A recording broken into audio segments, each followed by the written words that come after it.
Bom dia a todos e todas, colegas vereadores, colegas vereadoras, mesa. Já lhe concedo de imediato uma parte, vereadora Rose.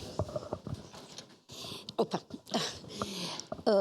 Eu, infelizmente, hoje estou com um problema, vou ter que sair daqui a pouco, mas eu não poderia deixar de comentar, até porque sou presidente da Frente Parlamentar em Defesa da Universidade Federal aqui na nossa região.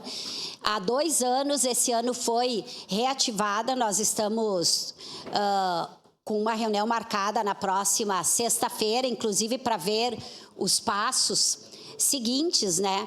Mas eu acho que talvez esteja se fazendo um debate, vereador Eloy, lhe agradeço em nome da deputada, né? Não tenho aqui procuração, mas sei que essa luta é sua, é nossa, é de todo mundo, né?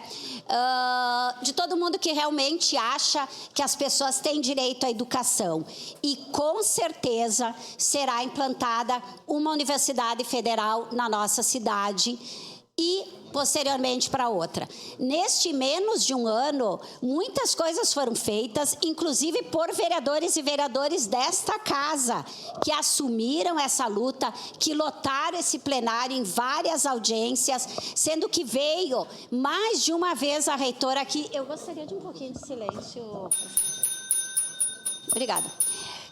Mais de uma vez a reitora esteve aqui presente, nós fizemos vários movimentos enquanto frente, tanto de garantir o transporte com a Prefeitura de Caxias, levamos conhecer a Visate, os ônibus adequados para aquele local, levamos no Virvi, na medida em que a diretora do Vivi ofereceu aquele espaço, caso tenha algum curso da área da saúde. Já foi feito debate com estudantes, com o movimento comunitário, com o movimento popular, com os empresários para ver os cursos. Então, é um processo bastante eficaz que está acontecendo nessa questão da Universidade Federal aqui. O que aconteceu agora não irá afetar a verba para a universidade, para a nova universidade. Isso já foi dito e já foi garantido pelo MEC. Aquele valor será aplicado numa universidade federal na nossa região e nós esperamos muito que seja a URGS, e a reitora da URGS quer muito que seja. A única coisa que está sendo dito é que será feito com responsabilidade. O que aconteceu em outros momentos? Teve a implementação de uma URGS, especialmente numa região aqui do Rio Grande do Sul, que foi muito rápido a implantação dos cursos. Depois foi visto que realmente não eram os cursos que a população mais precisava. Aqui tem toda esta preocupação. O que falta agora é o Conselho Universitário da URGS aprovar. O que as pessoas, os professores da URGS comentam é que esse valor poderia ser investido na URGS. A questão é que não será investido na URGS. Ou ele vem para Caxias, para a nossa região, ou ele não virá, porque ele é carimbado para isso. Então, eu acho que não deva-se ter essa preocupação. Talvez demore um pouco mais que a gente esperava, mas isso, de forma alguma, vai ser ruim para o processo, porque está sendo feito de uma forma cautelosa e responsável para ver realmente os cursos que terão demanda, porque também não adianta botar o curso que eu acho que tenha que ser e daqui a pouco não tem demanda. Está sendo feito todo o estudo da região. Falta o quê? A aprovação pelo Conselho Universitário da URGS. Não tem nada a ver com verba e com o MEC. De qualquer maneira, nós já estamos pedindo uma reunião pela frente com a reitora e também uma ida a Brasília para conversar com o MEC em relação a isso. Obrigada, vereadora. Muito obrigada, vereadora Rose. De fato, é uma luta de todos nós, como bem dito pelo vereador Eloy. Lutar pela Universidade Federal é uma luta que tem mais tempo do que eu tenho de vida. Então, que é importante nós termos essa certeza de que a gente terá recursos, sim, para a implementação da universidade, tendo em vista que a gente foi os únicos contemplados para uma Universidade Federal na região sul, contando Paraná, Santa Catarina, Rio Grande do Sul, é aqui na Serra, na região Nordeste, mais precisamente na nossa cidade, que haverá um novo campi da URGS e que terá cursos que estão sendo discutidos com a população. Então, é muito importante nós continuarmos felizes com esse processo e pelo quanto ele andou. Mas, enfim, eu gostaria de utilizar o espaço de hoje também para falar sobre a questão que vimos ontem, dos depoimentos. Estamos acompanhando nesses últimos dias os depoimentos que estão acontecendo acerca da tentativa de golpe que enfrentamos aqui no Brasil. Eu quero começar dizendo que falo hoje principalmente para os anais desta casa. A gente fala no plenário Nadir Rossetti, que foi um vereador cassado na época da ditadura, por defender as suas ideias. E é essa a gravidade do não poder falar, do não poder se posicionar, do não poder ter ideia, do não poder ter um lado. É justamente esta questão que é atentada quando a gente vê que tem pessoas que duvidam da importância de um Estado democrático de direito, que duvidam da importância da democracia para o funcionamento do nosso país, para o funcionamento da política. Eu tenho para mim que política se faz com participação popular e as pessoas precisam estar informadas. Então, o papel da desinformação, de tirar a legitimidade das urnas, que começou lá em 2021 pelo governo Bolsonaro, nos causa muito medo, muita apreensão.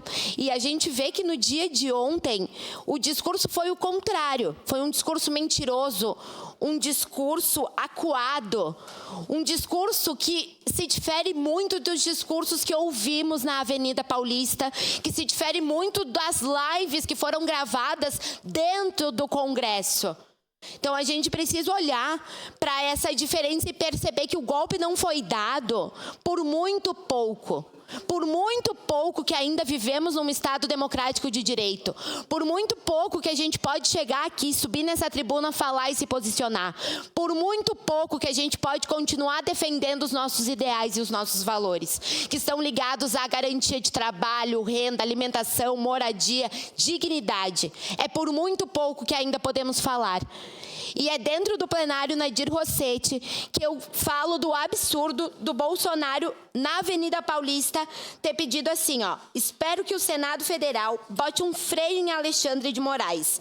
Outra fala dita pelo Bolsonaro: Alexandre de Moraes está levando 50 milhões. Ele não queria dizer nada. E quando ele foi questionado sobre o indício dessa sua fala, ele alegou que foi um desabafo. E eu questiono aqui aos nobres pares: quando a gente desabafa um com o outro, a gente imputa crimes aos nossos colegas, a gente imputa crime ao sistema judiciário, a gente imputa crime ao STF? Não. E foi exatamente isso que Bolsonaro fez. E ontem, quando questionado sobre essa questão, diz que foi apenas um desabafo. Bolsonaro convidou Alexandre de Moraes para ser seu vice, em tom de piada, num momento sério, num momento latente, num momento onde está sendo defendido a democracia, onde uma parte da história do nosso país está sendo escrita. Ele leva de forma leviana essa questão de pedir para o Alexandre de Moraes ser seu vice. E aqui reforço o que o Eloy falou. Ele foi publicamente falar do Alexandre de Moraes. Ele foi publicamente dizer que ele precisava de freio. Então, a gente vê a incongruência, as discordâncias que tem entre um discurso e outro. E mesmo acovardado, o Bolsonaro ele segue mentindo. Ele mente sobre o perfil das pessoas que atentaram no dia 8 de janeiro, dizendo mais uma vez aquela falsa narrativa de que eram idosas com a Bíblia na mão. Quero aqui dizer e reforçar um dado que foi apresentado nos depoimentos de ontem.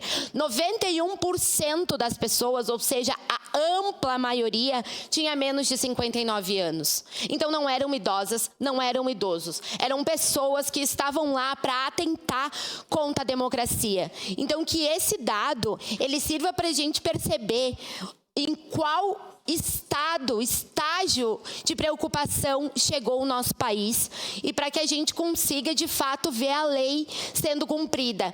A gente preza para que os ritos sejam cumpridos, a gente preza para que o Bolsonaro seja ouvido, que todos os réus sejam ouvidos, mas a gente preza também pela democracia e pela justiça. Por isso que hoje reafirmo para os anais dessa casa que não há anistia para golpistas. Muito obrigada. Ah, falei no tempo, sem gravar. Obrigado, vereadora Estela Balardim.